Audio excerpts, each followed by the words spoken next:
Thanks for joining us today. Clint Weeder here with McMill CPAs Advisors. Joined today with Jordan Arndt with Zelle. I'll let her introduce herself here in just a second. We've been working with Zelle now the last couple of years and have built a really good relationship with them. And so we thought, it would be very helpful to bring on an expert today with the hot topic we have going on with the new sick leave law going into effect here on October 1st.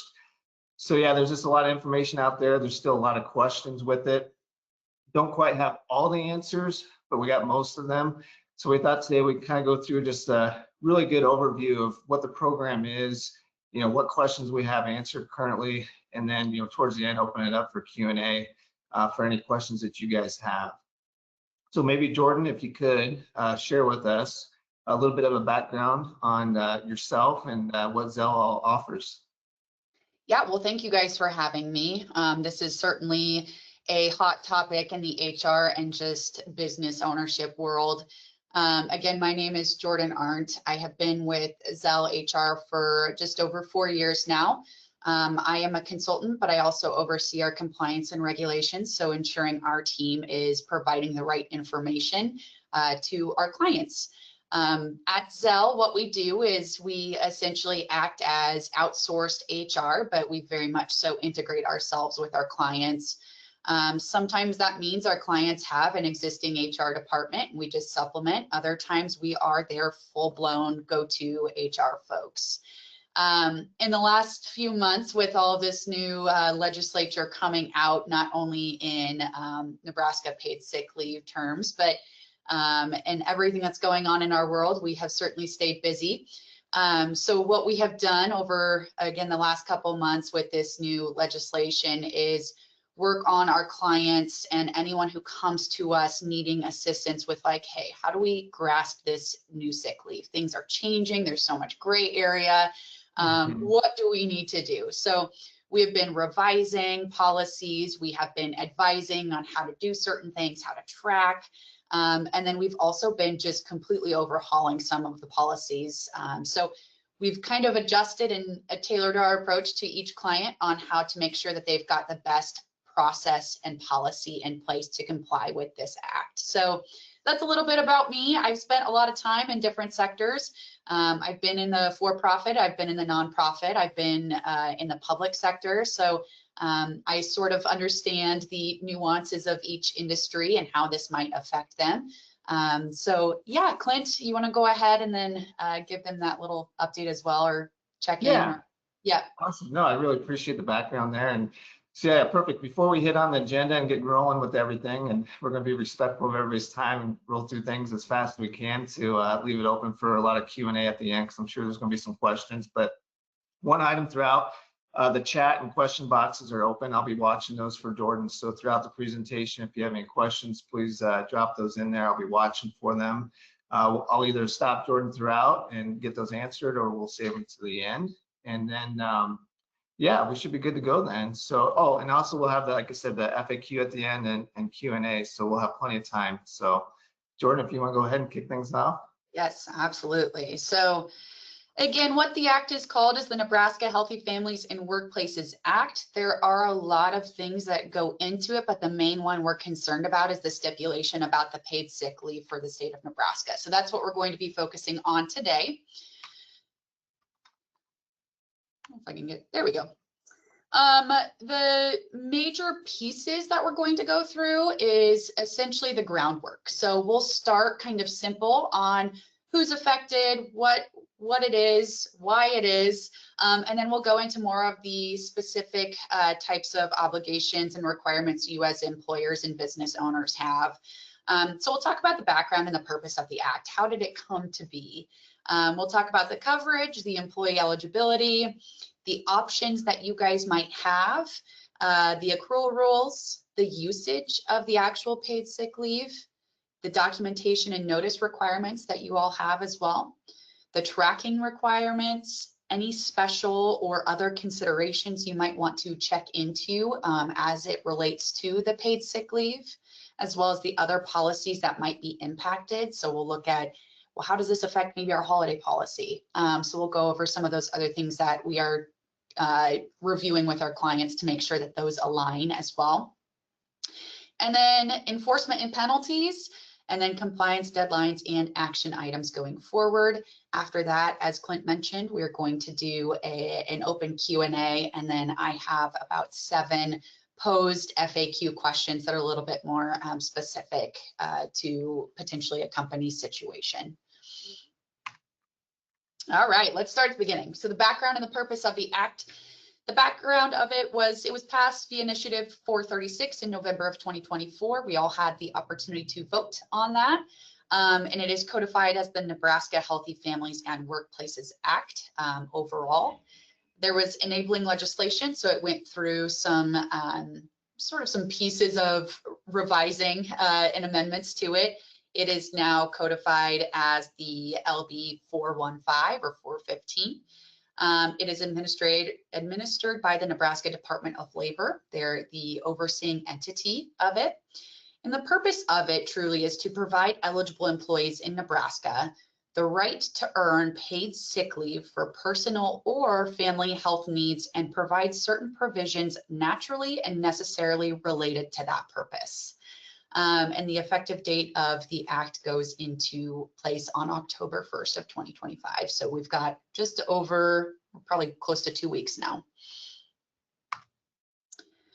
Coverage. So this act is applicable to private employers, not public employers, with at least 11 employees. So anyone below that actually does not even have to consider what these parameters are or the requirements. The exemptions, both from the employer and employee standpoint, includes employers with less than 10 employees do not have to abide by this act. Federal and state agencies do not. Independent contractors are not considered. Seasonal agricultural workers, so not just any seasonal, we're only talking about the exemption of a seasonal agricultural worker. Employees under the age of 16 are exempt. And then workers covered by the Railroad Unemployment Insurance Act. So again, those are all exemptions from this coverage. Additionally, what makes an employee eligible then? So we're looking at someone who works at least 80 hours in Nebraska in a designated year, and we'll talk later on what that 80-hour stipulation is. Does that mean it's for a single employer? Does that mean it's a combination of employers in a designated year? And then what is a designated year? And then it also includes full-time, part-time, and then those temporary employees, as long as they're not agricultural seasonal employees. Options. This is kind of the bread and butter of everything that we're going to be talking about. So there has been significant confusion on a potential existing PTO policy that's in place that may or may not already meet the requirements of the Act. I will tell you, I'll kind of give the caveat that there is probably no policy out there that meets every single requirement and stipulation of the Act. So you will likely need to make either accrual changes to your policies or just simple contextual changes, some language changes, because there are so many pieces that are part of this Act and part of paid sick leave. So we'll go over what those might be. But a covered employer may offer paid sick leave in the following formats. So you've got one of two. We're looking at an existing PTO policy, which a lot of employers have. So a PTO policy is essentially one big bucket of time off. It includes vacation and sick, but it does not decipher between the two. So employers are basically saying, here's one big bucket of time off, use it as you please or as you need. Whereas then we also have employers that have separate vacation and sick policies. What we're going to be looking at implementing this Act in those two policies, it's going to be a different look. There are going to be sort of different requirements. It has been really gray on the PTO policy and how to implement the stipulations of the Act into a current PTO policy, but we'll go over that. So let's talk about that first. It is possible that an employer's current policy, PTO policy, already meets or exceeds the requirements of the Act, specifically the accrual or the amount that you're providing of possible paid sick leave. In this case, they are not required to provide additional paid sick leave, or allow carryover beyond policy limits. Now that will be different for a separate paid sick leave policy.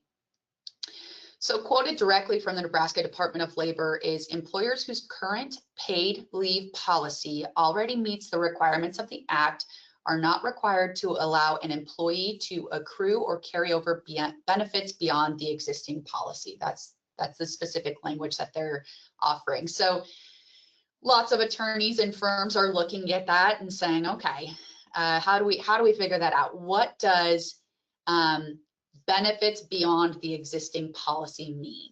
Does that mean, does it just pertain to the accrual amounts, or does it pertain to all the other stipulations that this act requires or has a part of it? So we'll talk a little bit more about if you do have an appropriate accrual PTO policy that would meet the requirements, what else might you have to change about your policy to comply?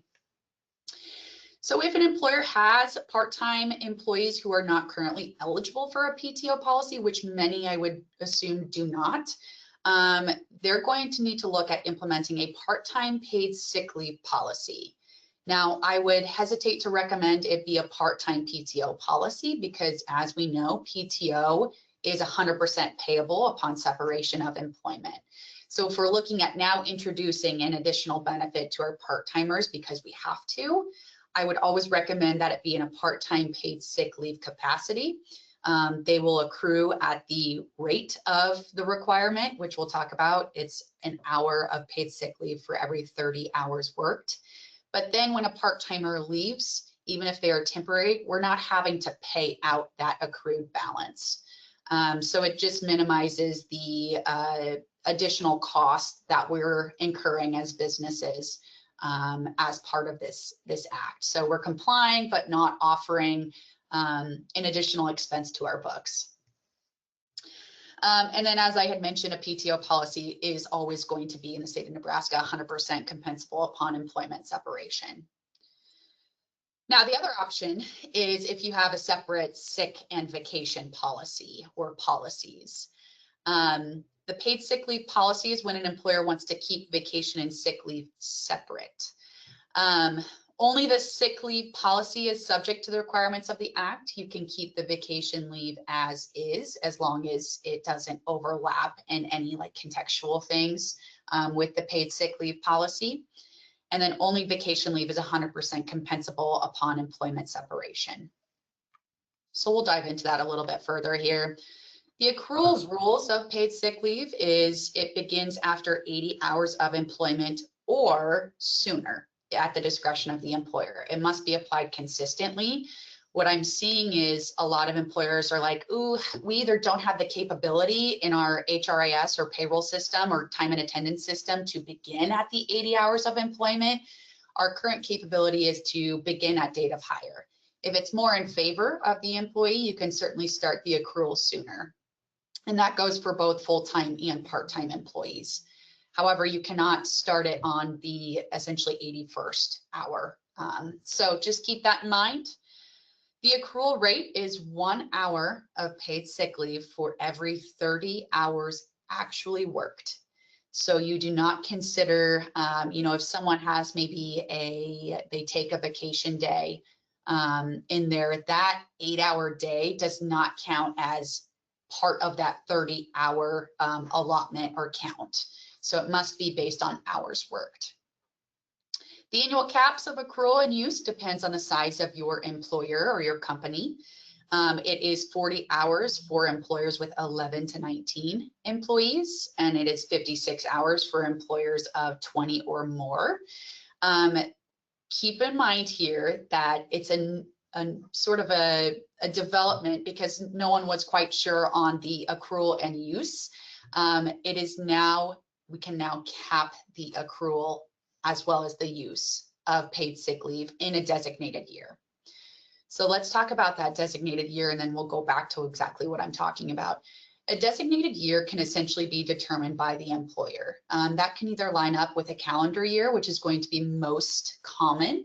That just helps our brains. I think a lot of people understand it, but it could also be based on a fiscal year. Maybe they're July to June, or maybe their benefits years are on in October to September.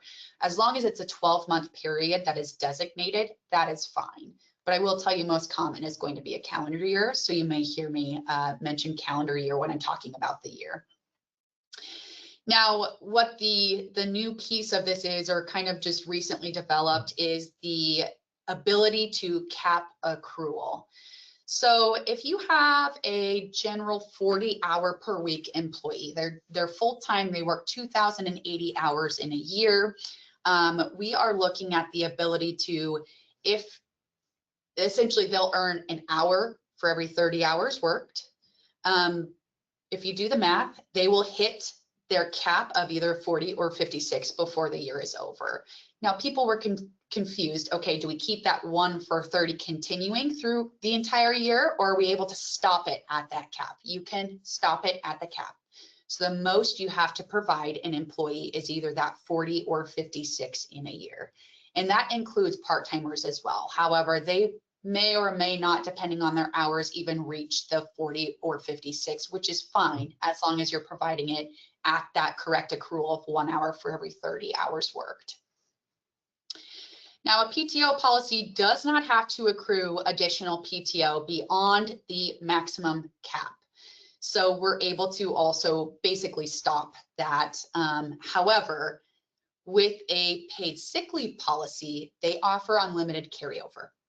So anything that is input or earned at the hour for every 30 hours worked and gets put in their bank, that will carry on with them forever. There is no cap to the bank. Whereas with a PTO policy, we can cap the bank. So that is going to be a difference there.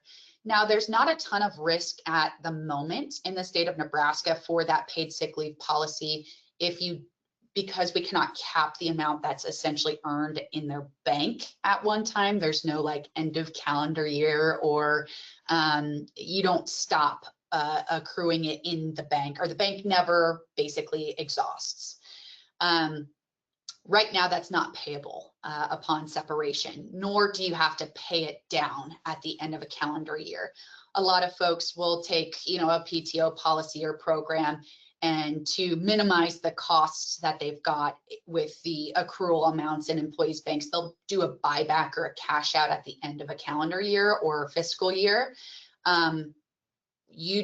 I would recommend not doing that at the moment because it is not an earned wage. So there's not a ton of risk in that bank becoming this kind of massive mountain of a bank right now. But that's not to say that it never will become a compensable number. So there's risk, but right now I would still be okay with that number continuing to build because it does have to, essentially. Right. I've got one question here. I'll interrupt you for just a second. Absolutely. So first question we got here, if a husband and wife are employed by the same company, does that count as one employee for this act, or separate employees with respect to the 11 or the 20 limits? Great question. They would be separate employees. So I see where that question came from, and it's probably from the FMLA, where they're essentially a husband and wife, or spouses that may be employed by the same employer. They're allowed a combined 12 weeks for the birth of a child or whatever it might be. They're treated completely separate. Great question. Any others, Clint, that we want to touch on before we keep going? Not at the moment. Okay, sounds good. All right. So usage of paid sick leave. The use of sick leave can be for an employee or family member's illness, injury, or medical care. It can be for preventive care. It can be for school-related health meetings and public health emergencies. So any closures or isolation protocol, anything like that, it can be used for. It can be used in hourly or smaller increments based on whatever the payroll system or time and attendance allows for. And it is not deemed work time for the purpose of computing overtime. So just like we wouldn't want holidays or any other PTO or sick leave be counted towards the calculation of overtime, we won't want this to, and we won't. Documentation and notice. So we've gotten a lot of questions. We fielded a lot of questions about this piece. So I did write quite the paragraph on this slide, and I'll go through it and I'll kind of make it a little bit simpler if I can. But employers under this act and under the time that is provided in this act, employers may require reasonable documentation after 3 consecutive days of the use of paid sick leave. So reasonable documentation, as the Nebraska Department of Labor defines it as, is documentation signed by a healthcare professional indicating that paid sick leave is or was necessary as normal. However, there's an additional piece. Or if the employee or a family member did not receive services from a healthcare professional, or if documentation cannot be obtained from a healthcare professional in a reasonable time or without added expense, a written statement from the employee indicating that the employee is taking or took paid sick leave for a qualifying purpose would be sufficient. So that's hard for the employer. All right. So what do we have here? What can we do here? Essentially, an employee can write down or email you that they took paid sick leave because they were ill, and that is sufficient. That is considered reasonable documentation after 3 consecutive days. What I would say is if you're an FMLA qualifying employer, that's where then you can start that conversation.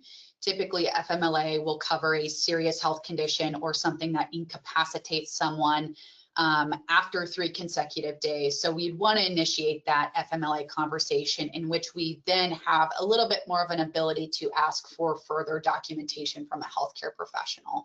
So this is where you would involve your HR department to have sort of that additional conversation. But for now, we are able to accept a written statement from an employee saying they just needed it. Employers must have a written notice policy, otherwise sick leave cannot be denied. So for example, you're going to want to put timelines into your policy on when you must require the notice. In a lot of mine, I think this is where we can kind of offer some of our employees some grace, not that we're not already, but I don't always know the day before if I'm going to be sick.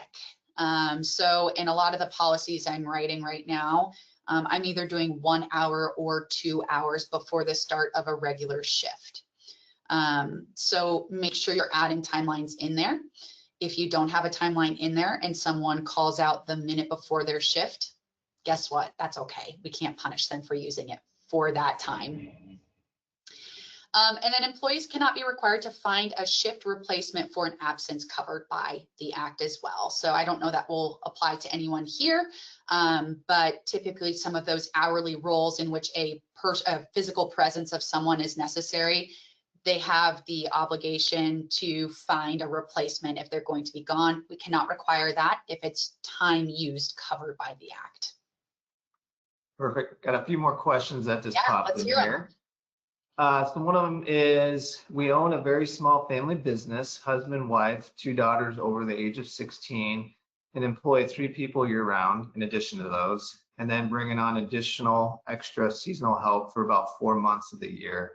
So the question is, are the daughters subject to the count of the 1 through 10 employees? I think the answer would be yes, since they're over 16 or older. And then are the husband and I as owner operators? And I think you kind of answered that too, that each would be counted individually, right? Correct. Yep. Okay. Great question. So if you have that seasonal employee just for 1 week of the year, let's say, does that count as an employee then for the whole year for this act? I assume so.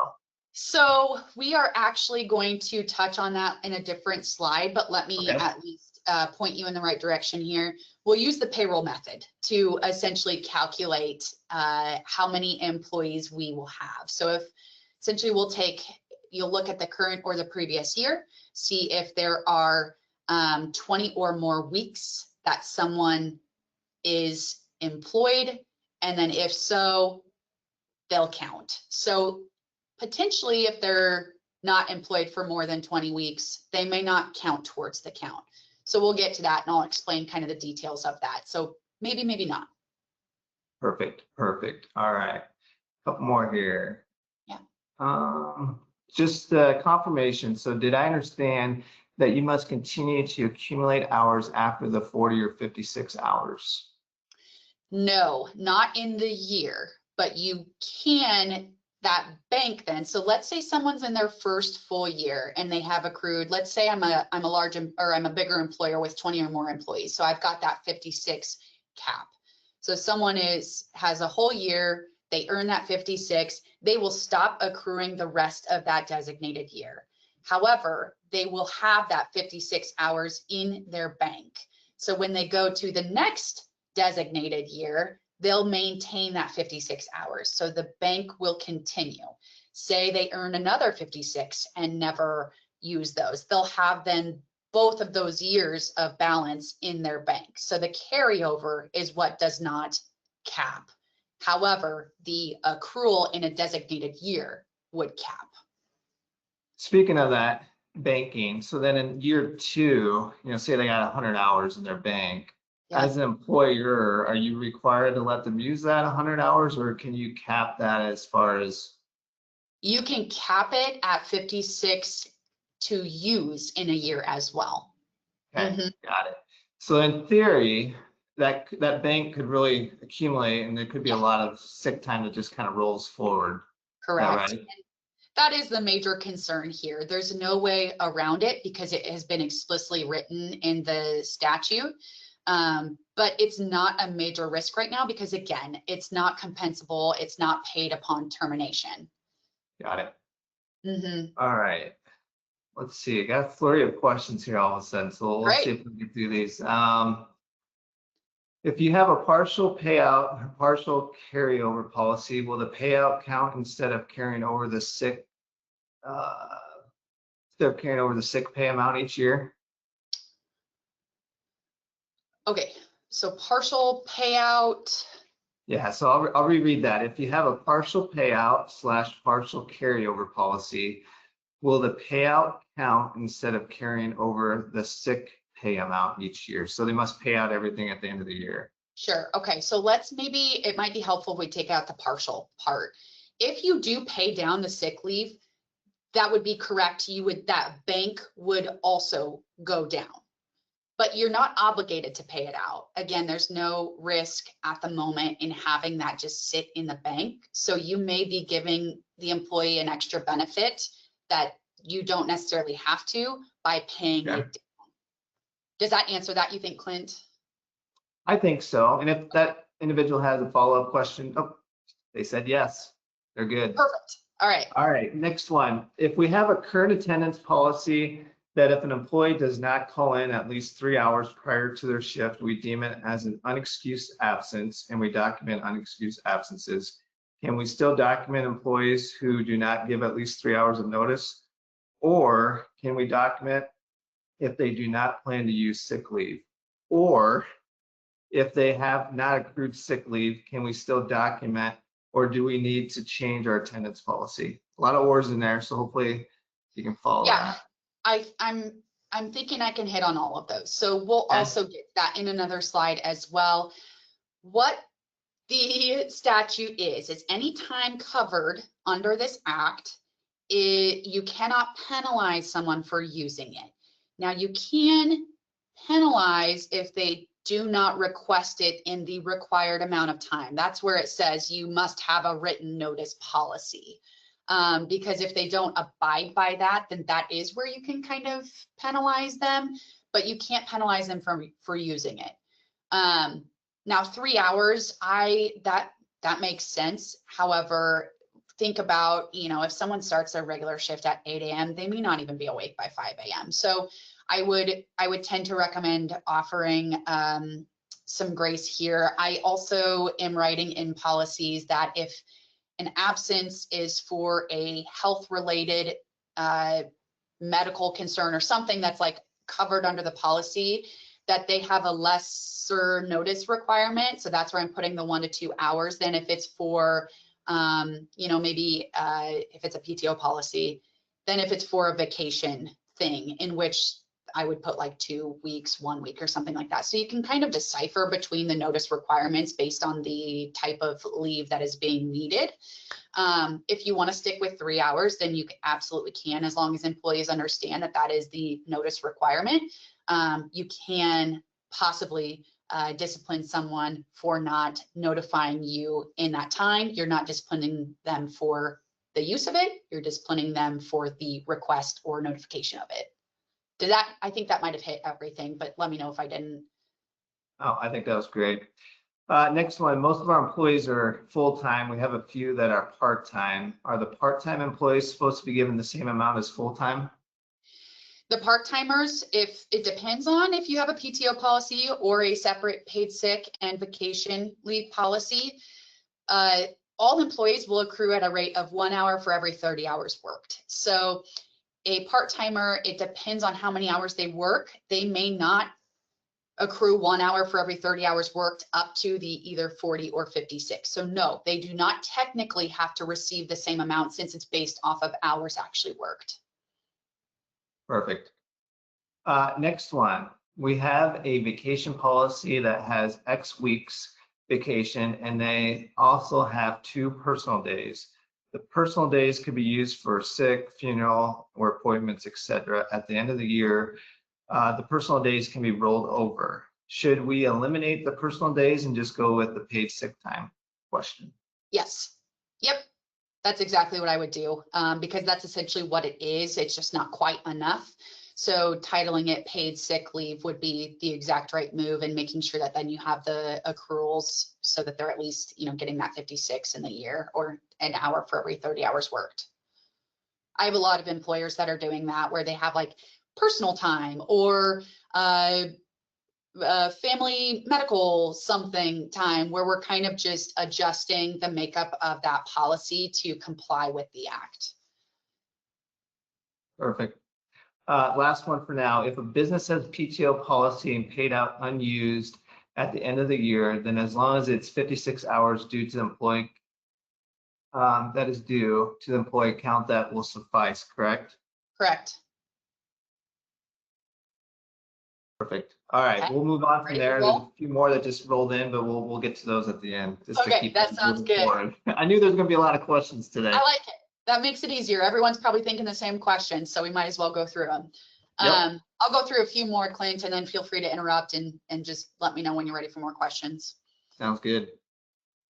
All right, tracking requirements. This is another sort of piece of contention that hasn't really been all that clear, and it's really confusing between if you have an actual paid sick leave policy and a PTO policy. So both PTO policies and paid sick leave policies have the following tracking requirements. Employees must either receive a statement or an attachment to their regular paycheck of the following on each regular pay period. So the amount of paid sick leave available, if it's a PTO policy, it can just be the amount of PTO available. The amount of paid sick leave taken, if it's for a PTO policy, it can just be the amount of PTO taken. And then the amount of pay in dollar amount the employee has received as paid sick time. If it's a PTO policy, it can just be the amount of pay the employee has received as PTO. I am hoping, because the new part of this actually within the last week or two is that the PTO policy doesn't have to be broken down into knowing what balance of PTO was used as actual sick time. It can now just be labeled as PTO, and that's sufficient from the Nebraska Department of Labor. What I'm hoping is that this isn't actually that hard to do within a payroll or time and attendance system, because you have to have that code on a pay code anyways.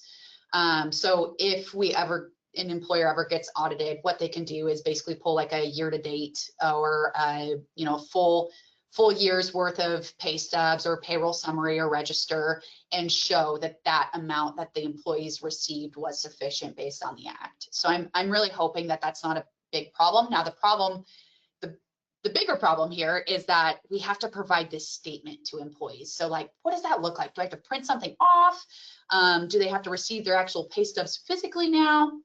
Well, the other option is that it can be satisfied with an online system that an employee can access. So that's kind of a gray term. Does the employee have to be the one to log in, or can they go to their HR department and say, hey, I want access to my balances in which the HR department provides it. Is that considered access? Well, it's not quite black and white. So I would argue that either is an option, depending on exactly what your HRIS system looks like. But if an employer does not have an online system to track these, or their payroll system does not have the capability, which some we're learning do not, they must fulfill this obligation by manually tracking. So that's what I mean by saying if an employee wants to know their balances of this, they can just come to you. You are their access. That's a little bit of a stretch, I would say, to play it safe. You definitely want to make sure that employees have access to either their pay stubs or can log in to see their balances. But as long as we're doing, and I mentioned this to Clint, as long as we're doing things in good faith, we're trying to balance these things, the Nebraska Department of Labor will give us a little bit of leeway. So long story short, make sure that you are tracking those things, which you already really should be anyways. Okay. Special considerations. So paid sick leave does not accrue during unpaid FMLA unless an employer policy allows for it. Paid sick leave can be required to run concurrently with FMLA, which we do know that it already can be. Sick, vacation, and PTO would run concurrently with FMLA. The Act does not cover for pet care or domestic violence related leave. That was a big bummer for me. My dog has lots of needs. So lo and behold, it does not cover that. So I'm not covered under the Act for any of that. Sick leave taken under the Act cannot be counted as an absence that leads to disciplinary action, retaliation, or any other adverse employment result. So let's dive into that a little bit. I'll give you an example of this. An example would be if you have two employees that might be up for promotion for an internal promotion to a higher up position, let's say. You've got one employee that seems like they're sick often. They use this sick leave often. They have it, so they can use it, but the other person is there all the time. And you promote that person who is there all the time for that sole reason, not necessarily because they're the best, the most qualified for the position. That wouldn't fly under this Act because you are essentially punishing the opportunity for promotion for this employee. That would be considered an adverse employment result because they have utilized their paid sick leave that they are allowed to. So if an employer wishes to maintain some sort of absence tracking or occurrence-based attendance policy, which some have, meaning even if you're out for even if you have sick leave and you're out for a day due to sick leave, your attendance record gets a point. Though it's approved and excused, you still have this like 1 point on your record. They must ensure that it does not penalize an employee for using sick leave under the Act. Now, I would have a hard time as an HR professional saying, okay, I don't know how you can track attendance and not use that. There's no point in tracking it then. So I would recommend employers stray away from this occurrence-based attendance policy, this point-based attendance policy, or if they want to keep it, they don't include any sick time as a point or an occurrence. Now, if your policy does state that someone is capped to earn and accrue at the 56, anything that is taken above that for sick leave, so not covered under the Act, can be subject to an attendance occurrence-based policy. So really the Act's leave is all the protection that they get for that year. So any leave that is required to be provided under this Act has the protections. Any leave that happens outside of it, meaning they've maybe exhausted all of that, you can apply some of these other pieces of policy, so the attendance-based policy. So that gets hard, but it's an option. And along those same lines, what are some other policies that might be impacted? So what my process is for adjusting client policies to comply better with this Act, and I'm not totally overhauling policies for the most part. I'm basically putting like, here are all the requirements, here's their policy, where are their conflicting information on their policy? and then I'll take the template language, the required language, and sort of replace it. So there are just bits and pieces, partial sentences, little numbers that I'm adjusting just to make sure it's compliant.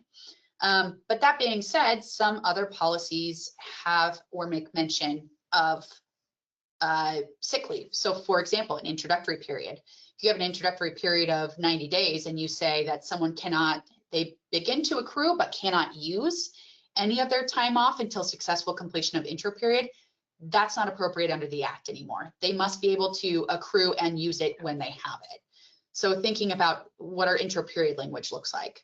Any promotion, transfer, or rehire language, which I'll mention the rehire language, that someone would be reinstated their balance if they're hired within the 12 months of their departure. They can't go through any other, well, they can go through another intro period, but they must still be able to use it and accrue it during a promotion or a transfer. Employment classification, so not having a part-timer say something, either definition of a part-timer say anything like part-timers are not eligible for any time off benefits. They obviously are now. The attendance system, as I had mentioned. Holidays is a kind of a tricky one. Some policies say that you must work the day before and the day after a holiday to receive holiday pay for that. Now, what if you have someone who takes sick leave the day before or the day after? That's protected under the Act. Right now, it's gray. The Department of Labor has not provided any insight on that, but I would argue that if they took sick leave the day before and they don't receive then that holiday pay because of it, that would be penalizing them, which we cannot do. So making sure language looks consistent with that. FMLA, that it can run concurrently with FMLA, same with leave of absence, same with workers' comp and short-term disability, that paid sick leave can essentially run concurrently with those leaves. Okay, Clint, I'm actually really close to being done with my presentation. I wonder if we keep rolling through the next 2 slides or whatever, and then we go into more questions. Perfect.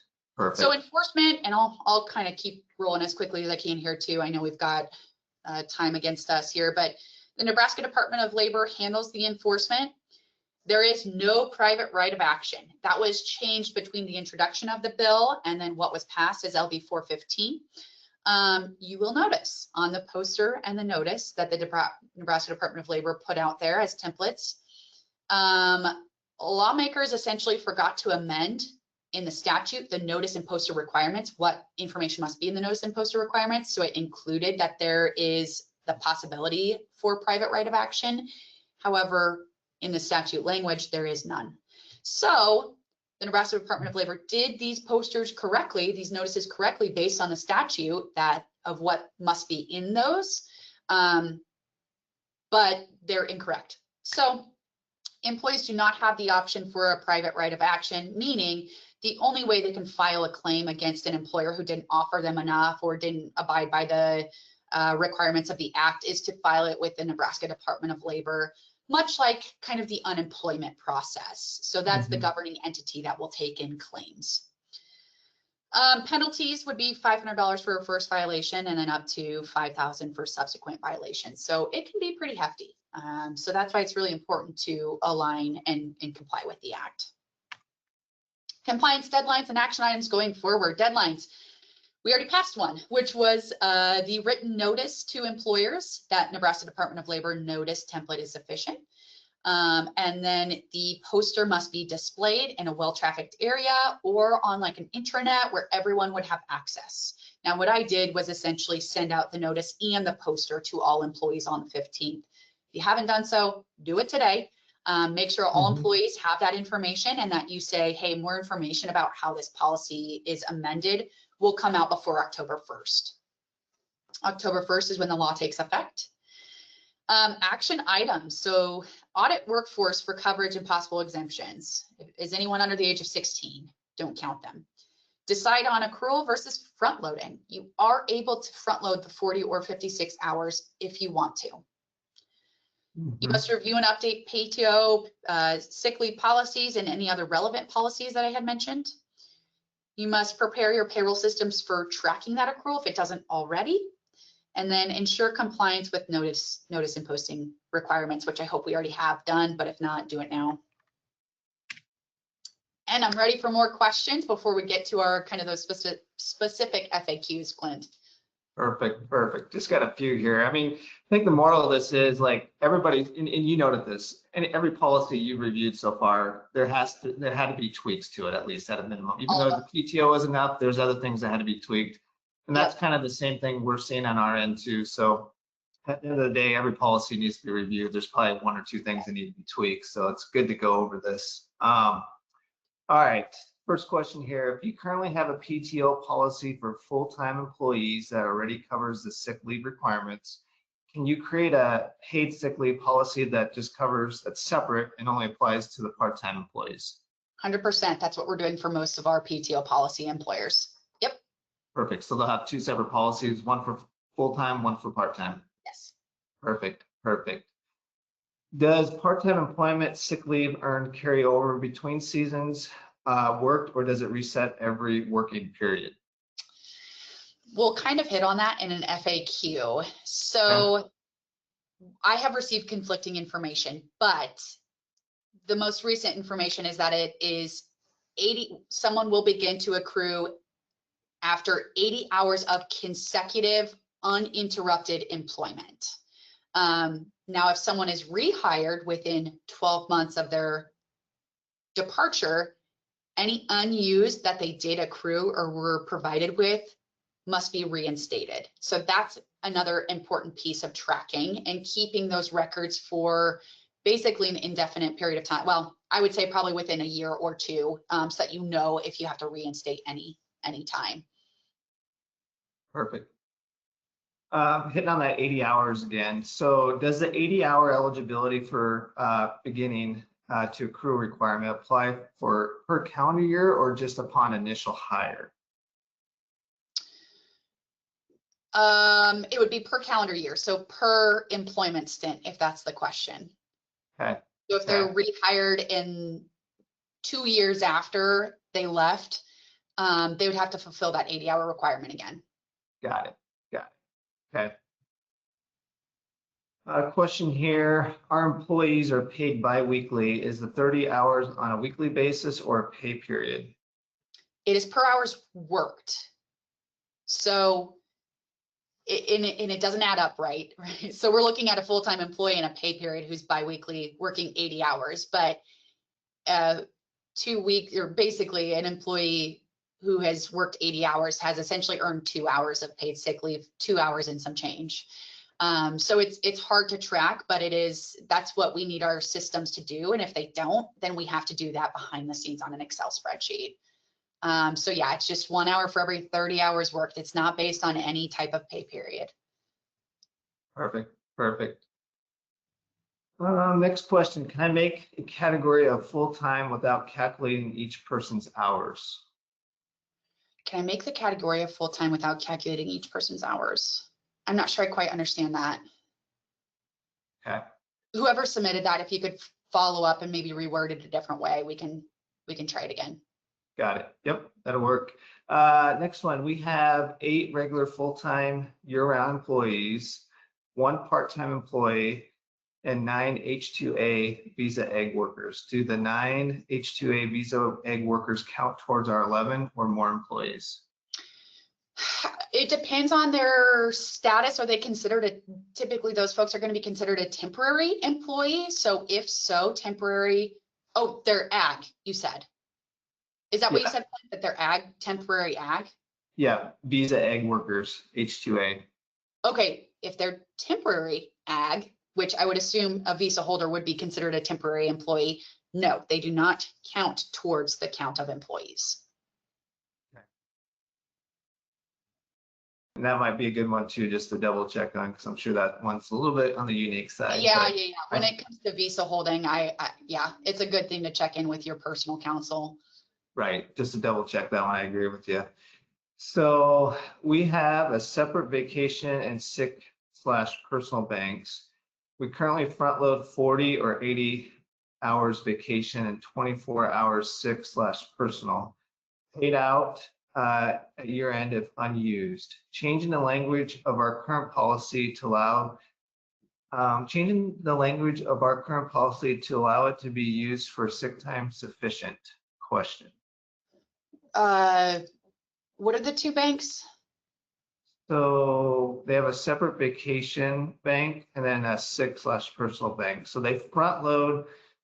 So we currently front load 40 or 80 hours of vacation, and then also 24 hours of sick and personal. And it's paid out at the end of the year if unused. So I would probably recommend taking that sick and personal, I think is what it was, and revising that to be this paid sick leave. Making sure that it has the proper accruals, 1 for 30 up to the 40 or 56, and then not paying that out upon termination. If that means, and if that feels like you're taking away from employees, then you can always adjust the PTO or vacation policy to accrue at a higher rate, or you front load more.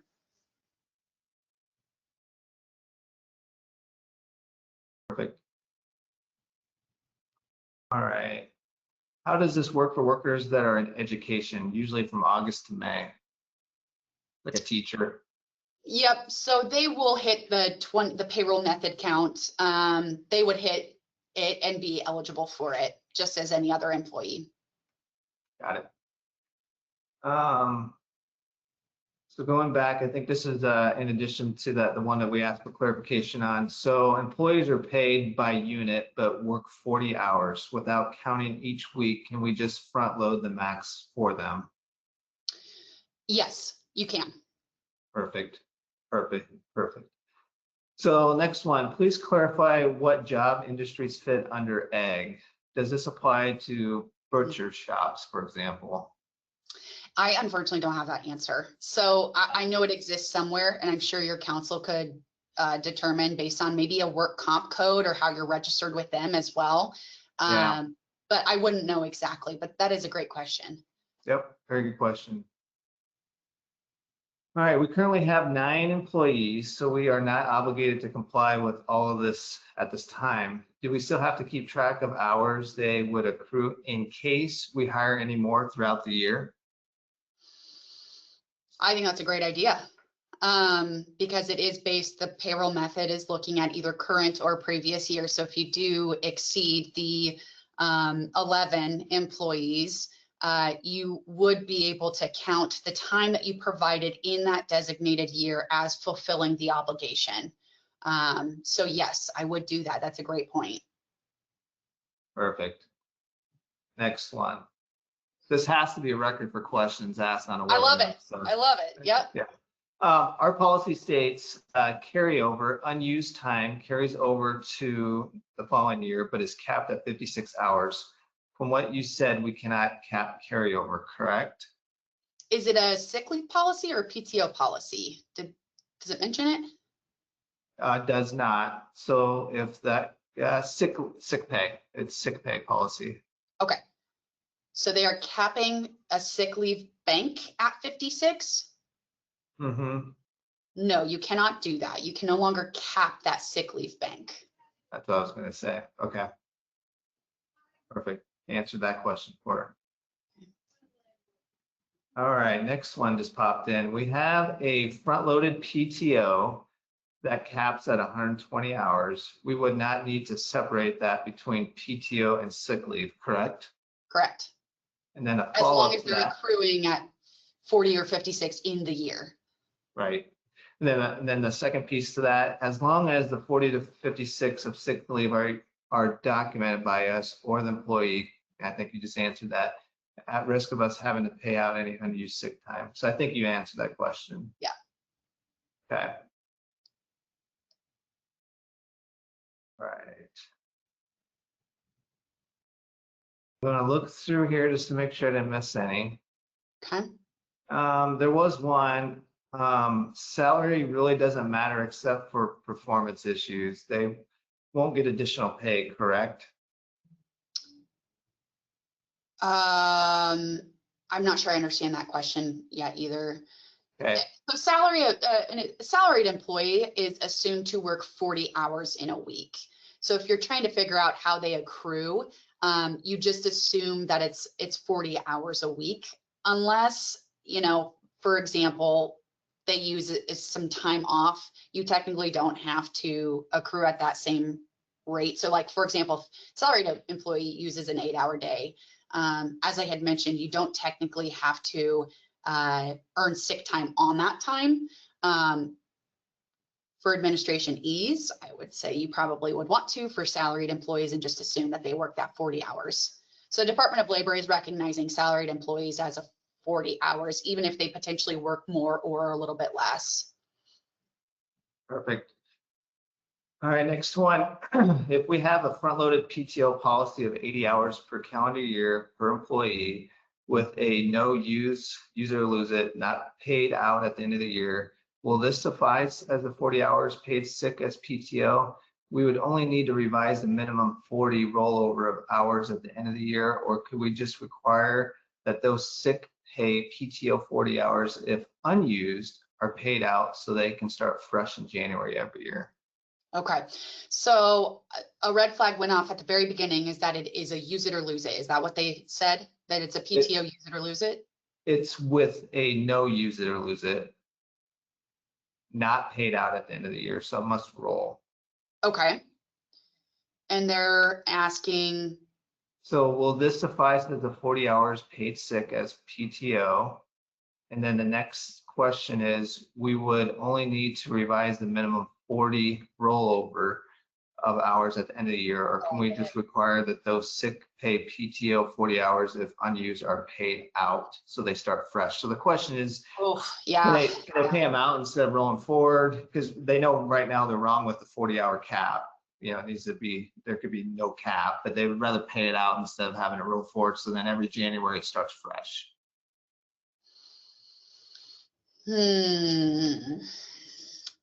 I'm trying to find a problem that's something that's wrong with that. I'm not finding anything in my head. I don't see why you couldn't do that. But I would want you to run that past either your counsel or your CPA to see how that might work, how that process might work. But I think it might be possible. Perfect. Next one.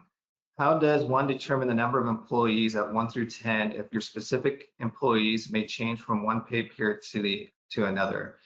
If we have seasonal employees in January and they don't work again until the next November as a rehire, are they counted in the interim months if they might come back, or is it just the active employees on any given pay period?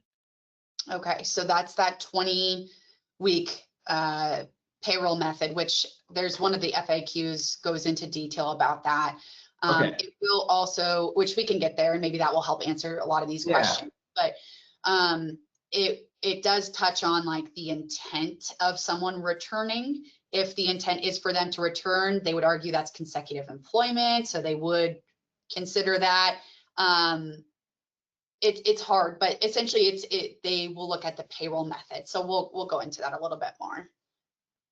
Perfect. How about we hit on your FAQs, Yeah. and then I got a couple more that just popped in here. We'll see if any of those are covered, and then we'll work to wrap things up. Okay, are we good to go past 11:30? Okay, awesome. Yep, we're good. Okay, so I didn't have 7, I actually had 8. I input 8 really commonly asked, kind of random specific FAQs here. So this first question is, who qualifies as a family member in the Act's language? Surprisingly, the Act made it quite broad, and it does not have to be a blood relative. So the Act defines a family member as a spouse, a child, that could be biological, it could be adopted, it could be a foster child, it could be a stepchild, parents, grandparents, siblings, domestic partners, and individuals whose close association is equivalent to that of a family relationship. So that one's hard to define.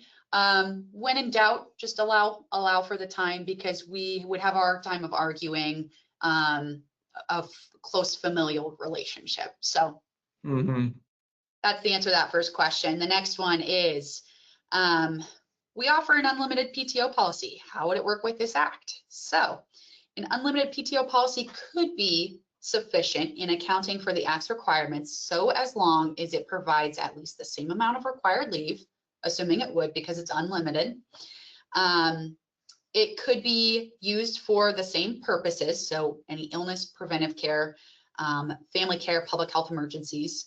It is available under the same conditions, so no retaliation or any adverse employment action, and that they have to provide the reasonable notice that's stated in the policy. You have complied with the September 15th notice and posting requirements, or you do not penalize an employee for using their unlimited PTO, because essentially that could all be used for sick leave. We wouldn't know. And then it also allows for use of leave in hourly increments. So it does have to hit still some of those points, which assuming, because there's already so much flexibility provided as an unlimited PTO policy, that the employer would likely be flexible in those as well and abide by those. So could be sufficient. The next question is, my company is based in Nebraska, but we have 2 employees in Colorado. Are those 2 Colorado employees entitled to leave under this act? No, they are not. They are not entitled to leave under this act. However, I would recommend, because it is just 2 employees, that you include them. That makes the handbook easier to write. It makes the time and attendance and payroll systems easier to just apply to everyone. So kind of weigh the risk reward there. For administrative ease, I would say go ahead and add them on and allow them. Now, you also want to consider, does Colorado have a paid sick leave policy or requirement? They do. So making sure that any other states of employees that you have in that may have a paid sick leave or any other leave requirement for that state, ensuring that they either one big policy integrates all of them, or that you're adding addendums to the handbook that says this addendum is applicable to all Minnesota employees. This addendum is applicable to only Nebraska employees, so that you're able to have the separate sick leave policy requirements applied to each particular person in their state. 4th question, does the 80 consecutive hour requirement to begin accrual include time worked from any other employer in the state of Nebraska in that designated year? The answer is no. An employee would only begin to accrue paid sick leave after 80 hours of consecutive employment for that particular employer, if not sooner, based on the employer's policy. So again, they can start on date of hire, they can start at 1 week, they just cannot start after that 80 hours.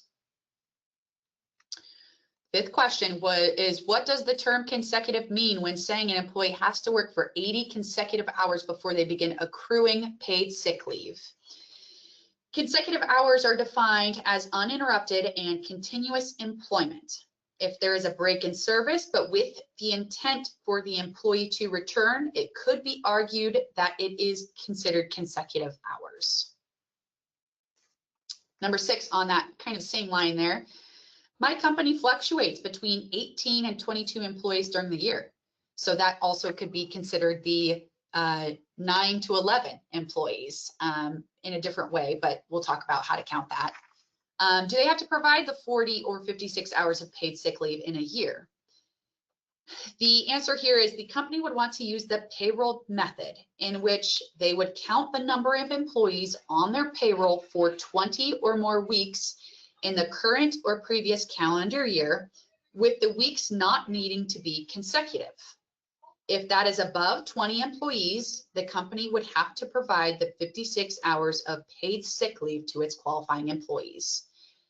Again, in another context, between the 9 and 11 employees, if we even have to abide by the act here, same thing. You look at 20 weeks, 20 or more weeks in the current or previous calendar year to see if they have that number of employees on their payroll. And if they do for 20 or more, then yes. Okay. My company has several separate LLCs. Do they have to combine those to count the number of employees? So right now, the Nebraska Department of Labor is saying that they may combine entities to count towards employee counts. They would look at several factors. That would be the interrelation of operations, common management, common financial control, common ownership, common benefits plans, tax registration, and also unemployment registration, insurance coverage, and centralized control of labor relations. So basically one HR department. If so, it could be argued that they're all the same employer. Last FAQ I have here is the act goes into effect on October 1st. When does the 80 consecutive hour requirement begin for just this particular point in time? So this would not apply to any future years. The 80-hour requirement begins on October 1st, and then an employee would begin to accrue 1 hour for every 30 hours worked. So an employee would receive their first hour paid sick leave after working 110 total hours. So you're looking at 80 hours, they fulfill it, then they begin to accrue. So it's 1 hour for every 30 hours worked. So that would get them up to the 110th hour. That's then when they would receive their first hour of paid sick leave. However, paid sick leave provided to an employee on or after January 1st of 2025 this year and before October 1st, 2025 would count towards an employer's obligations under the Act for the year of 2025. So it depends on when an employee was hired essentially in 2025. But that's essentially what the Nebraska Department of Labor has said on when the accrual would start. So if they got their 80 hours satisfied earlier this year, already before October 1st, they should be able to start accrue October 1, right? Correct, if they haven't ever accrued before. So we'd be looking at basically part-timers in that instance, because I would assume all full-timers have some sort of paid leave. Perfect. I hope to answer one of the questions that came in the chat, so that's perfect. Okay. Got a few here. We'll go rapid fire and see if we can get through these in a short amount of time. If we are currently providing 80 hours of vacation and 26 hours of PTO per year for each full-time employee, does that satisfy the paid sick leave requirement? So vacation and PTO are very similar. So I would probably retitle one of those balances. And I don't know which way I'd go, but I would say the 20, what was the PTO, 20 hours? Is that what you mentioned, Clint? Yeah, 80 hours of vacation, 26 of PTO. So I'd probably take that PTO policy, rewrite it as a paid sick leave policy, because right now both of those banks are compensable upon separation because they're considered earned wages. So I'd separate one into a paid sick leave policy and then up the accrual amount if you're front loading, because 20 would not be sufficient. It'd either be 40 or 56. Mm-hmm.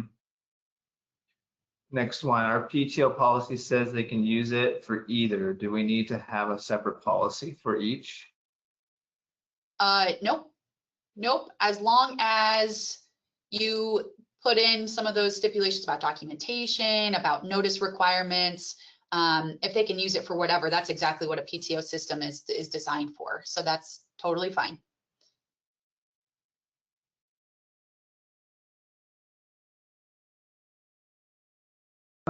Let's see here. What if a full-time employee doesn't work enough hours to get 56 hours sick time? In the year, Yeah. then they would not receive the full 56. They would just receive based on 1 for 30 accrual, whatever that would equate to. Okay.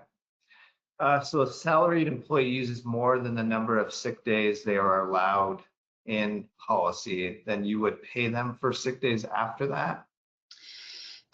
So it depends. You don't have to allow them any additional sick leave beyond what you provide them, but we know that sometimes people are just very ill. So even if they exhaust all their sick leave, it'd be up to the employer's discretion if they give them additional time off, or whether they can jump into their vacation bank and maybe use that for an illness, or if it's time unpaid. But anything beyond the 56 or 40 hours is not protected. So you can decide if you provide them that time or not. So follow up on just salary employees. Can you touch base on them again? We don't generally track PTO time for salary employees. Would we need to implement sick time for those salary employees? So if they're not tracking, that leads me to assume it's probably an unlimited PTO policy. Is that what you're gathering to, Clint? It could be. Or that they're just not tracking the use of it? They don't offer PTO currently. They don't offer PTO to full-time employees, correct? Right. That's the follow-up that I just got here is we don't offer PTO with the salary employees, so they don't generally track PTO time for them? Would they need to implement sick time for those salary employees?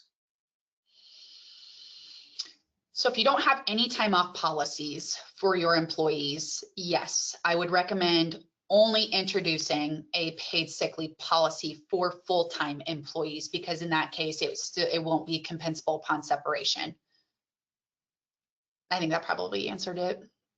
Okay. I think this might be the last one.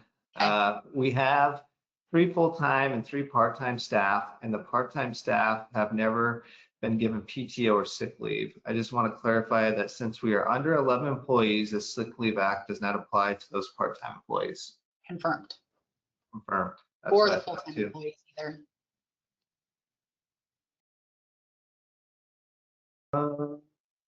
Somebody just typed in here, great job to yourself and myself. So thank you. Appreciate that. Absolutely. More I information know, we put out there, the better. yeah. If I missed anybody's question, I'm going to apologize. We got a lot in kind of rapid fire at times. So if I missed anybody's, shoot Jordan or myself an email. Yeah. We're both going to be available after this. I don't know if you got a slide here with our contact information, or you can. Jordan's going to probably be your best bet on these, but we can help as well. So yeah, hopefully I got everybody's questions answered. This webinar is being recorded, so we're going to send out an email to everybody with the recording, and then it'll eventually end up on our website as well. So if you want to go back and watch this and get some clarification on anything, please let us know. And then, like I said, Jordan and I, we're here to help answer any additional questions you have along the way. And then if you do need additional assistance with either writing a new policy, making a lot of updates to your current policy, Jordan's team's available to assist with that, because I think you've been helping a lot of folks with that. Is that correct? Yeah, I'd say we've done over 100 so far. So, and yeah, I don't think we'll have the slides available, but everything will be on the recording. So if you need to kind of go through the recording and skip through there, you should be able to get everything on those slides. But if we absolutely need to get somebody's slides, I'm sure we can make those available in a PDF format. So with that, I think we've traveled a lot here and answered a lot of questions, and hopefully help a lot of folks out. And really appreciate your time, Jordan. Very helpful. But yeah. If anybody has anything else, just let us know, reach out. And once again, thanks, Jordan, for your time today. Yeah, thank you guys. I appreciate it. All right, everybody have a good rest of your day. Take care. Thank you guys.